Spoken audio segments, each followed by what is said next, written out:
I haven't listened to anything you've said in the last 20 seconds. Damn it, Trevor. We had a shtick. Line. Two friends who hate each other. Rude. Talking science fiction. It has become this cultural phenomenon. Along with some special guests. I appreciate what Star Trek did to me. I would love to have this book get banned. That wasn't acting. That was real. Do you know what our YouTube channel is? Absolutely not. No win scenario. With Trevor and Don. Okay, we're not doing that. Boom. Hi, everyone, and welcome to this very special episode of No Win Scenario. I am one of your hosts, Don Schechter, and with me here in his No Win Scenario shirt, once again, Trevor Chamberlain. How you doing, Trevor? I'm good, and I wave, even though this is audio as well. We told him to not wave, especially for people listening.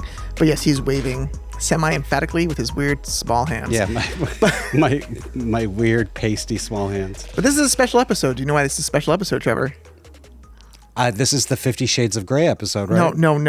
You ruined it. This is our clip show, the Shades of Grey episode. Shades of Grey, as everyone knows, the second season finale of Star Trek: The Next Generation. One of the worst episodes ever. Right, but our special guest is Dakota Johnson from 50 Shades of Grey. 50 Shades of Grey, No? and everyone's keeping their clothes on. Okay. No, Shades of Grey, the end of season 2, Next Generation, was how do you say, a disaster? People have said it was a 0 out of 10. Awful episode. For a good time, everyone should look up Wikipedia of Shades of Grey. But we were here in the No Win Scenario studio once again. It's awesome. And realized it is pretty awesome. This was a great time in the middle of season 3 to look back at this podcast. Mm-hmm. So we thought we'd look at some of our favorite moments from the last couple of years here. Mm-hmm. But I think before we do that, Trevor's going to have to listen to some episodes and figure out what we said. But before we do that, Trevor, maybe we should talk about the genesis of this podcast. I know we've joked about it before. The genesis of the podcast was... Genesis, get it? Pun? Like Star Trek Genesis? Yeah, okay. I get it. Pun intended. Go on. Was that Don and I have always had this rapport. We genuinely are good friends. Don just had me over for dinner a few weeks ago. It was very nice. And we get along really well. And even though our tastes are different, they are somewhat aligned. Yet we also have, as many of you probably picked up by now, we have zero respect for each other's tastes. Correct. Zero respect. It's the first thing you've ever said I've agreed with.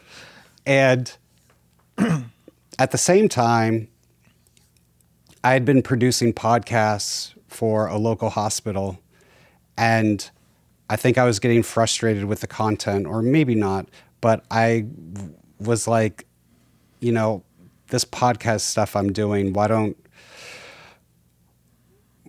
it would be pretty cool if I did something that was fun and, something that I really enjoyed, something that was personal. And I thought about Don. I thought about the back and forth we would have. I knew if I was going to sell it to Don, it had to be science fiction. My only request is that it just be small.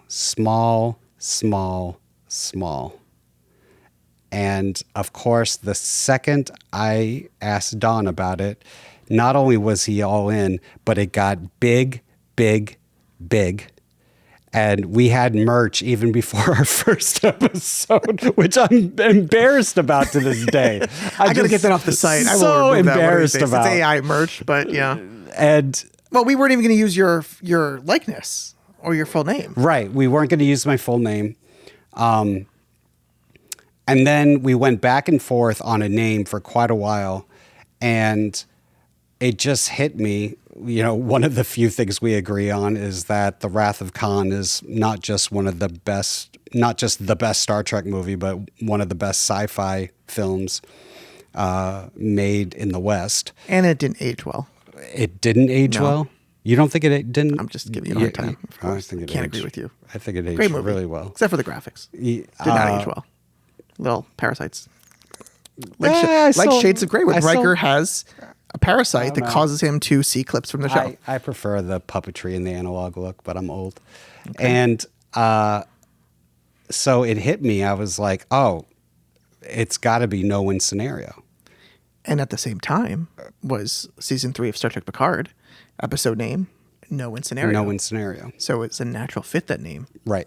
But you also wanted to add a little bit of a mental health bit to it. So maybe you can I did, because I was working. working in mental health at the time and wanted to, whoever we interviewed, I thought that, not to use it as a marketing or a selling point, but I knew it would make our podcast different. We could have fun. We can rip on each other. We can talk about people's careers and their backgrounds, but not ultimately, but a part of it, I wanted it to be how mental health plays into their role in whatever they do. And sometimes we don't even have to ask. We just recently did an interview where this person was very forward about their industry and the effect that it's had on them. And, we didn't even have to bring it up.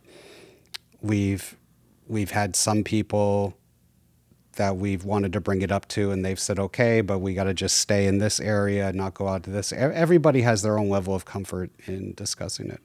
But that is the mental health aspect of it. And it's not that I was surprised that you, and I don't mean this in a negative way, I was surprised you went along with that, because I would have thought that you would want to keep it just strictly fun sci-fi.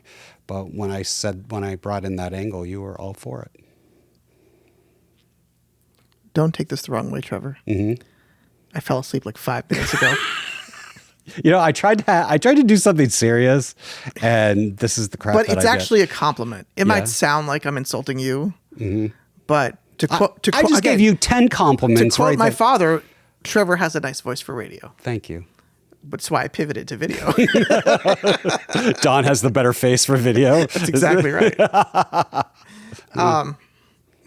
Okay, let's not talk about it. But that's interesting. No, of course, I think it's important, because I think, working in the industry here on the East Coast and what we do here, like, it plays into it, the long hours and things like that, especially if you're doing film work and stuff. I think a lot more people are talking about it too. Yeah. There is, for the longest time, and still to this day, there's a stigma that goes along with mental health. I mean, I've been kind of forward about my own mental health issues. There's definitely a stigma that I need to battle with almost every day. And I'm just glad that we have a bit of a forum. Granted, we created it, where we can talk about fun sci-fi things and, a serious side of mental health. So you're saying my podcast is your therapy session? Our podcast is partially a therapy session. For you. For me. And you. For me, I'm in it for the dollars. Yeah. Benjamins. And we're killing it on that level, let me tell you. And that's why, please listen to this ad. Yeah. Oh, well, that's the generous side. And it's gone in interesting directions. Like, every year we're like, oh, who are we going to get next? And how do we get them? And it certainly was easier during the strike in Hollywood. Probably would have been easier if we started this during COVID, actually. Yeah, right. Absolutely. But it's been interesting how we had, cinematographers and production designers and technicians in the first season, and then it became a lot of authors. Painters in the second season, and then I kind of pivoted into actors and things like that. So it's going to be interesting to see where we go from here for the rest of the season and then future seasons. But why don't we take a little break, get that sweet, sweet ad money, and then when we come back, we'll Shades of Grey this together. 50 Shades of Grey this? No-win scenario. Shades of Grey. Coming right up. Coming right up. Welcome back. And Trevor, I think we should just start at the beginning. I mean, I think we did our first 2 interviews pretty much back to back, I believe. It was right in the middle of Star Trek Picard kind of going through, which I know you had some issues with, and I loved. Some.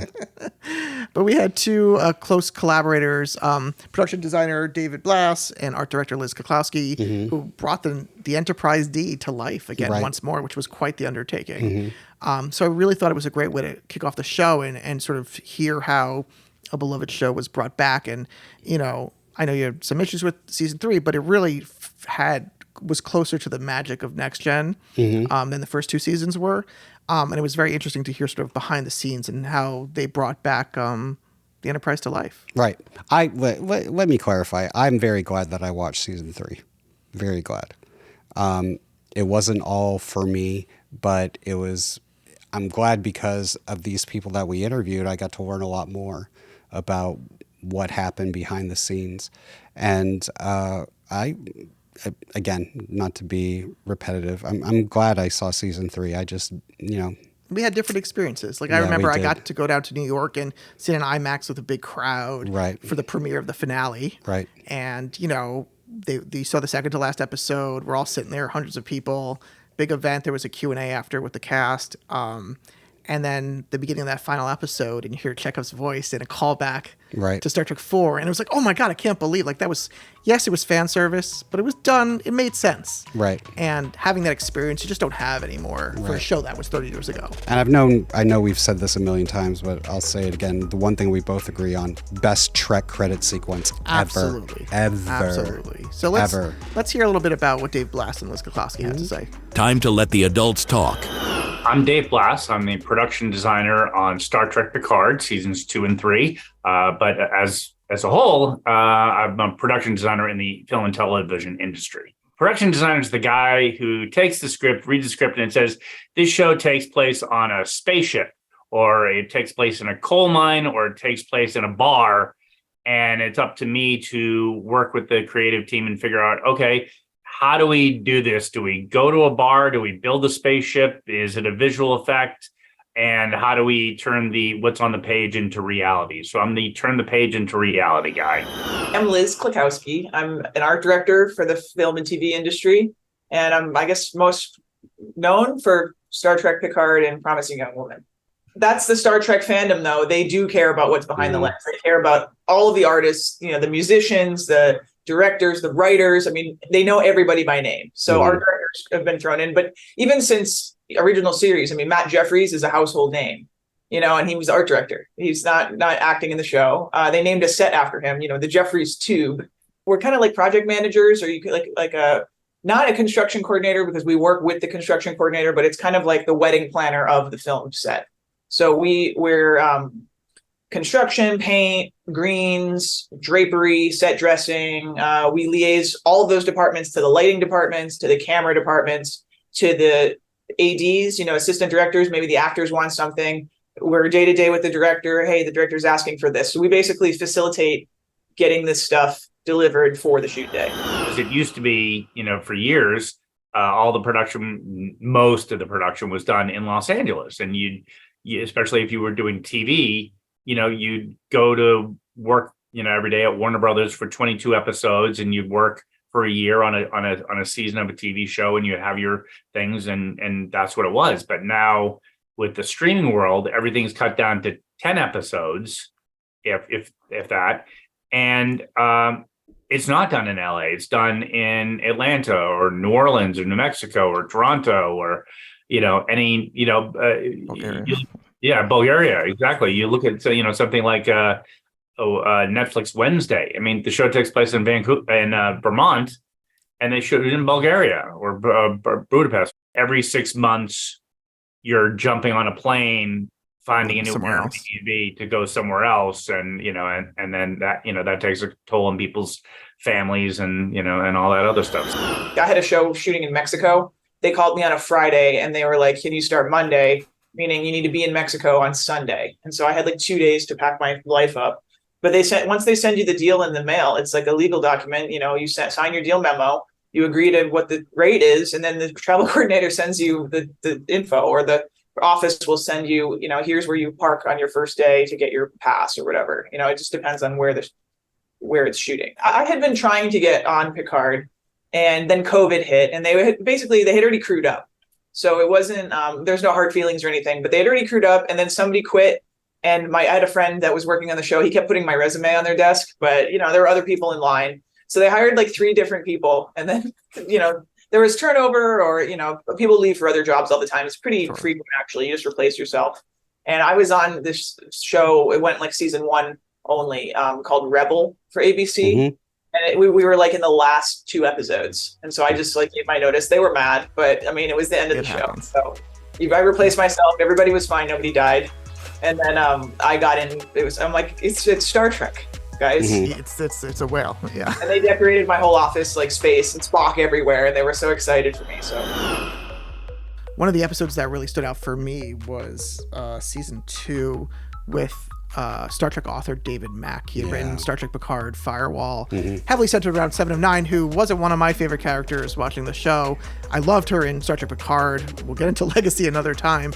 But I was really impressed and grateful to hear how candid he was about how people who may not respond to what's in his book, how, what his thoughts are on that. He was about as open as any guest could ever be. I mean, he no fear to say whatever was on his mind. Very open about mental health issues. Very open about the fan, a small section of the fan base who he is very much in a disagreement with. Incredible interview. One of my favorites. Let's take a listen. Hold on to something. The entire point of Firewall as a novel is that it's structured like a classic Bildungsroman or coming-of-age tale. And the idea behind Firewall is that it's supposed to be, for Seven, a queer normative coming-of-age tale, except that in the fin de siècle, late 24th, early 25th century Federation, being lesbian or whatever is not considered any big deal. That's not going to be a source of stigma not an identifier to deal or with. something, yeah. But we find the allegory for that in the fact that because she has Borg implants that she cannot be rid of, because it would kill her if they took them out, she has this sort of mark, this indelible thing that people can see. This is a culture that has still just barely survived recent near fatal brushes with the Borg. They're still terrified of the Borg. There's a lot of prejudice. There's a lot of fear. There's a lot of anger. So when she starts living there, early in the book, you see she gets her house vandalized. Somebody paints "Die Borg Bitch" on the front of her house. And the cops aren't really interested in doing anything about it. And it's because she has this very visible thing that makes her different and therefore self-conscious. But she can't change. In that respect, it could be an allegory for both prejudice against race, but also it's about prejudice against those who are openly queer, openly different, anything not cis heteronormative. One of the things that upsets me most is seeing bullying elevated to the political arena, bullying elevated to the legislative scale of things. When bullying gets to the point where we're now actively legislating, making people's very existence potentially a felony, to make it just to exist as you honestly are, that's the point where I just have to say, screw you, I'm going to fight you on this one, because now you're messing with my colleagues, you're messing with members of my family, you're messing with my friends. I would love to have this book get banned in multiple states across the Sun Belt. I would love to have Florida and Texas declare me a threat to the American family. Go ahead, boost my sales. I dare you. Please order in bulk. Feel free to burn them. I don't care if you burn them as long as you pay for them first. From the office to a first date, there's a lot of pressure to wear the right clothes for every situation. But clothes don't make the man. With Mack Weldon, you can build a wardrobe that looks polished in any setting and tells the world that you stay you wherever you go. They combine timeless style with modern performance materials to keep you looking good and feeling comfortable all day, no matter what's on today's agenda. Browse everything from shorts and polos to sweats and crews. Go to MackWeldon.com and get 25% off your first order of $125 or more with promo code MACK25. That's MackWeldon.com. Promo code MACK25. Finding great candidates to hire can be like, trying to find a needle in a haystack. Sure, you can post your job to some job board, but then all you can do is hope the right person comes along. Which is why you should try ZipRecruiter for free at ZipRecruiter.com/zip. ZipRecruiter doesn't depend on candidates finding you. It finds them for you. Its powerful technology identifies people with the right experience and actively invites them to apply to your job. You get qualified candidates fast. So while other companies might deliver a lot of hay, ZipRecruiter finds you what you're looking for. The needle in the haystack. See why 4 out of 5 employers who post a job on ZipRecruiter get a quality candidate within the first day. ZipRecruiter, the smartest way to hire. And right now, you can try ZipRecruiter for free. That's right, free at ZipRecruiter.com/zip. That's ZipRecruiter.com/zip. ZipRecruiter.com/zip. You know, someone else who opened up to us was Jenny R. Johnson, the artist up in Canada, who jumped on our show. Has been, I've seen in all the photos and conventions and stuff and doing her artwork. And I've got her picture up there from Far Beyond the Stars of Benny Russell looking out at Cisco in the reflection. And I love that. That hangs up actually in my office. I thought it was interesting to hear how she found Next Gen and what that meant for her growing up. And just hear about her work and how meaningful it is. And, she keeps doing it, and kudos to her. Right. I bought one of her prints of Sigourney Weaver with the flamethrower from Aliens. I absolutely love it. She's incredibly talented. And it was great to hear her story about how she was not to say she's not a serious artist now, but, she was a painter, and it kind of wasn't going anywhere financially for her. Right. And she had this pop culture background and grew up with Star Trek. And so she just started painting these stills, these scenes from famous episodes, famous movies, and people went nuts over them. And it's not that she's doing well financially. She's building a name for herself. A lot of the major players know who she is. Yeah. And I wouldn't be surprised if she gets tapped to paint the cover of a major book or something like that. I think it's just a matter of time for her. She's too damn talented. I agree. Let's hear a little bit from her.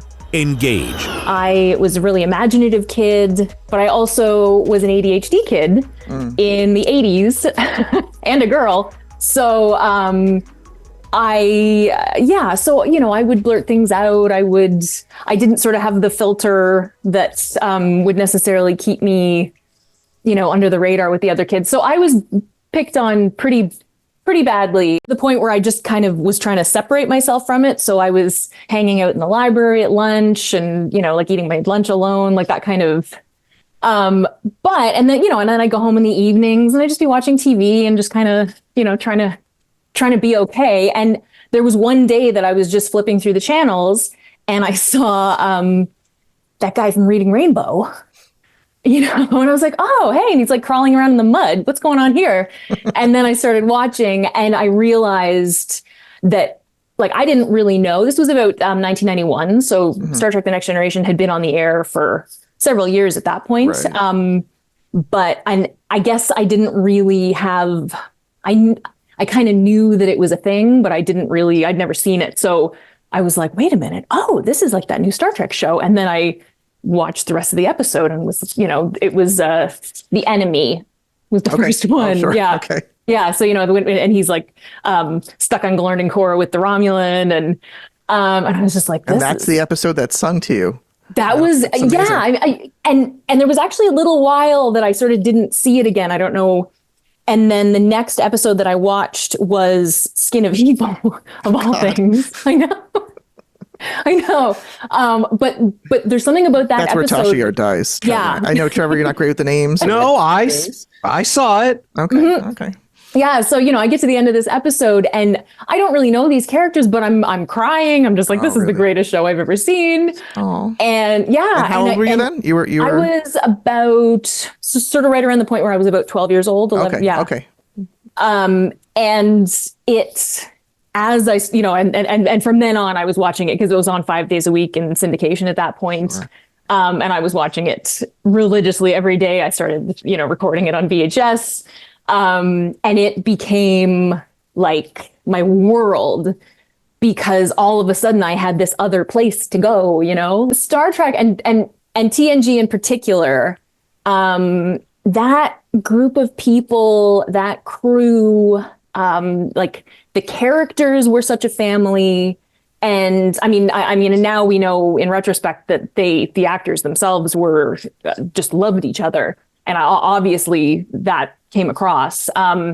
So there was that, like I felt like part of the crew, you know, I felt like, and then sort of having this friend group of chosen friends, right? Because that really wasn't a thing growing up, right? You just were friends with the people that you grew up with. So it's like in that chosen family, that idea really spoke to me. The scene from the Deep Space Nine episode Far Beyond the Stars, where Benny Russell is looking out the window and sees the reflection of Ben Sisko.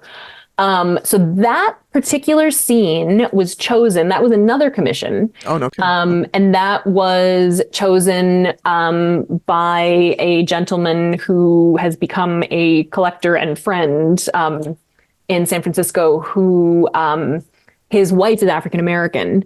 And he introduced her to Deep Space Nine, and she connected hugely with Sisko, and that episode in particular, just that moment, and he just thought it was such a kind of evocative moment, and that's what I look for when I'm wanting to choose, to choose a moment. I either want something that is like iconic or something that really kind of gets across like the feeling of watching it.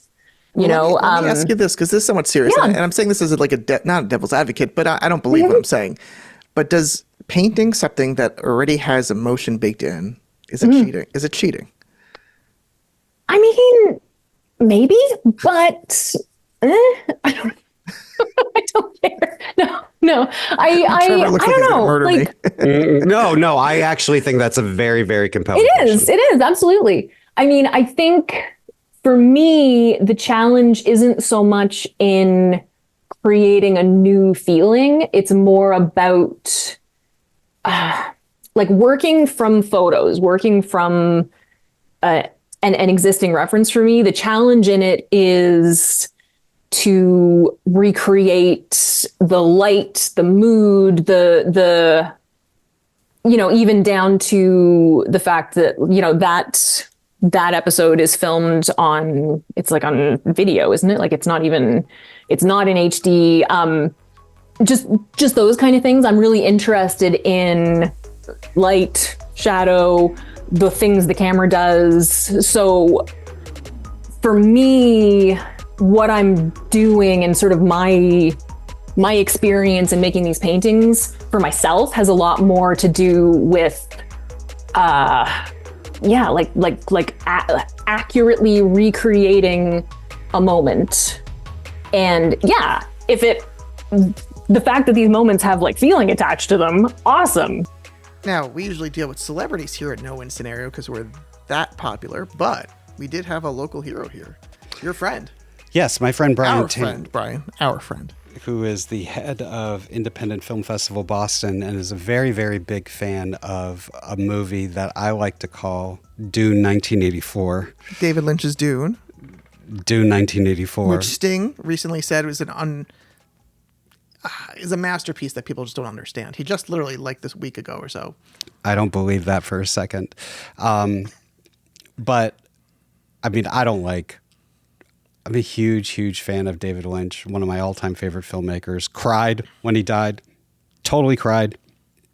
Not a fan of Dune. That said... I love Dune. Yes. That said, Brian Tam from the Independent Film Festival Boston and Don have really bonded because they both love Dune 1984. David Lynch's Dune. And... we had... Know then it is the year 10,181. The known universe is ruled by the Padishah the Fourth. Go ahead. I promised him I wouldn't do this. We had Brian Tam on the show, and even though in the edit, I cut some of this out, it was... You haven't edited a second of this podcast. I edited the Brian Tam episode. Oh, that's the one you did. Yeah, and I did another one too. I don't remember. I've done two. I think I threw it out. Probably. But it was clear that, and I'm not laughing at him, but it was clear that he was very uncomfortable with our back and forth. Did not like it. No, he did not like it at all. Did not like it. He did not like. I remember him telling people I was working on a project with him a few weeks later, and he was like, "Trevor's such a sweet guy, and I never heard him like this. He was just so monstrous to his friend. I mean, I couldn't believe it." And I was like, yeah, he brings it out in me. Well, what are you going to do? Oh, thank you, Brian. Yeah, thank you, Brian. Are we going to play a clip of Brian being uncomfortable? I hope so. Or should we move on? Maybe for Brian's sake, we just move right on. Let's go right back on. Come on. We'll just move on to Todd Slayton, our friend who we discovered, and we had not 1 but 2 episodes with Todd. Worked on Deep Space Nine, gave us a lot of background lore on Far Beyond the Stars, one of my favorite episodes of Deep Space Nine, and one of the few episodes you actually watched. Yep. Great episode. Let's first hear from him. Yep, we're doing this. I was on the phones that day. Now, I said something online and I got blasted for it. We considered Star Trek the Black Star Trek. We had Avery, we had LeVar directing, we had Michael Dorn, we had Sirach, we had Brock, we had myself, we had Penny. I mean, I could just name the whole list. We had all these stand-ins who were black so it was very Afrocentric crew, let's just say, without being like anti-white or pro, just Afrocentric. Sure. So we would sit around, us, and me being one of the younger ones, I was mentored by plenty of names I could name that you would never know on the crew who were involved with electric. Anyway, so we were outside, and right by the door, you go, I think it's stage 4 is right there. Then there's my desk or the phone desk. So I could hear I had my foot in the door, everything else. And Avery just comes busting out. And he goes, "Gentlemen, have a nice weekend. I'm not putting up with this." And he leaves. And I'm like, "What happened?" And he has an assistant. His name is Brian Andrew Tunstall. Brian's a great guy, amazing makeup artist. And Brian and Avery were really close, very close. He was the closest to Brian. So Brian goes and sneaks off, and he goes to Avery's trailer, and then Brian comes back. And Brian says to me, he said, "Oh, Mr. B's going home." I was like, "Dude, it's 1 o'clock. He can't leave yet. We got and I pull up the list. He's got 5 more scenes." Next thing you know, Mr. B pulls up in his black convertible Mercedes. He got the hot glasses on. He got the suit jacket and everything on. He goes, "Gentlemen, have a good day." And he rolls out, right? He rolls out, and Brian's up. 20 minutes later, 10 minutes, whatever it was, the door busts open again. It's Steve Oster. He's panicked. He's like, where's He's Avery? the co-producer, right? Yeah, co-producer. And he's like, "Where's Avery?" And Brian just goes, "Probably over Texas." Like that. So we are busting up. So now Brian gets to go home, right? So Avery's done. There's no need for Brian. Right. Off the clock. Well, I got to stay until we wrap. So I'm going to say it. So the next morning, I'm standing in for Avery because his stuntman, who is John Lundell Bennett, rest in peace, Johnny. He was doing stunts at the time on the other show. So that Monday, I had to stand in for Avery. So we're at Quark's Bar. And God, I'm going to get in trouble for this, but I'm going to go ahead and say it. And so Avery goes to me, and he would turn, and now he's sitting there at the bar, and he's got his toothpick, and he's like this with his sides. And yeah, look at there's his residual. But anyway, I heard it's electronic finally. He's sitting there with his sides reading, and I'm reading with him, and he goes, "So, what happened after I left?" I said, "They had to rewrite." I said, "We were here till 11:30. I said, "It was just, what were they going to do, Mr. B?" He looks at me, he said, "This is the part I'm going to get in trouble for." He said, Mr. Slayton, if they're going to treat you like a sometimes you act like a And I turned right back and went back to his thing, and we never talked about it again. And it meant so much to me, and I know that's controversial as hell, because it doesn't mean a black thing. It means a human thing, a power thing, or a power thing. They want to push you around and push you till you break. And I saw him do it. I saw him try to do it with him, and he just got tired of it. And do you suspect it was like a contract negotiation issue, or just like a human just trading, changing words, talking down, just kind of like people are tired. You're not showing the proper respect to him, and he is you're whoever. Yeah. The show is him, and so he was just fed up. There was a couple times where that happened, and it was just other actors shining at that time and being bravoed and constantly bravoed, and you being like, "Okay, we'll get to you in a minute," and you're the star of the show. It gets a little old, you know, type of thing. And I think that's what it was. It wasn't the N-word. It was just the attitude, the treatment.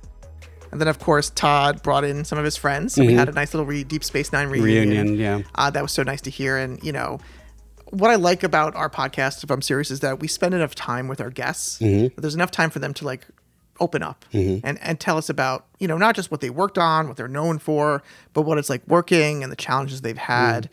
And sometimes they get down to the bitter truth too. And they get the bitter truth, like we know from this season. But, you know, Todd was great. Kathy was so interesting with the murder. And Mark. But really Robin, like seeing, you know, her former colleagues and her friends and seeing how meaningful that interaction was with her was, I thought, a really great way to end last season. Let's take a listen. I've been diagnosed with Parkinson's, so I am very emotional anyway, because I have I appreciate every single day, and I appreciate every friend that I have that cares about me. I appreciate what Star Trek did to me, and I'm doing really well. I mean, I feel great, and I feel like I have a lot of life and stories ahead of me. But I know that what this time of my life was in Star Trek was special, and I'll never forget it. No matter how hard things get with your mom with cancer, and with the, you know, Kathy, who had just had back surgery and recovered, and Mark just being crazy. I just had cranial rectal extraction surgery. Because we're doing things like this, you know, we'll talk. Kathy and I have always got back together after several years, and now we've been, you know, we had a pajama party last weekend, just, you know, watching documentaries and eating food. It's so Mark, good. Don't even think about it, brother. And I wasn't thinking nothing. Indian slumber party at my house. I'll be there. I'll be there too. I think it's brought us all back together a little bit doing podcasts, and I thank you for that. And that was it. That was the end of season 2. I'm glad we're here in season 3. Where are you looking? You're looking. That's your camera over there, Trevor. For those people listening, I'm looking at the center camera, the wide shot. But yeah, but if you want to talk to the audience, you talk to the audience right there, man. No, you just want to look dead with those dead eyes. I look at the center camera. God, what a horrible way to come out of Robin's bit. Oh my God, our Shades of Grey episode is nearly done. Our 50 Shades of Grey. Our Shades of Grey. Season 2, it just dawned on me. This is season 3, but we're recapping season 2, which aligns perfectly with Next Generations. Nobody cares. Nobody cares, I know that. Well, on that note, I guess we'll just see you in the next episode. Trevor? See you in the next episode, Thanks everyone. For watching. Thanks for listening. I'm looking in the right camera now. Spotify, iHeartRadio, Apple Podcasts, Spreaker, Audible. Find us on YouTube, TikTok, all that fun stuff. Instagram's still there. You'll Still find on Instagram. All right. See you next time. Bye. In today's world, mental health is everyone's concern. If you or someone you know is in crisis, please use these resources. For U.S. listeners, call 1-800-950-6264 or text Helpline, all one word, HELPLINE, to 62640 or email helpline@NAMI.org. That's NAMI.org. For our international listeners, please visit suicidestop.com. That's SUICIDESTOP.com. Build a polished wardrobe that shows you stay you wherever you go with Mack Weldon. Use code MACK25 for 25% off your first order of $125 or more at MackWeldon.com. Lowe's knows you've got a job to do, and we help get it done. With the MyLowe's Pro Rewards program, eligible members save more with volume discounts on qualifying orders through a quote of $2,000 or more. Join for free today. Lowe's, we help, you save. Offer can't be combined with any other discount, contract, and/or special pricing. Exclusions, more terms, and restrictions apply. Details at lowes.com/terms. Subject to change.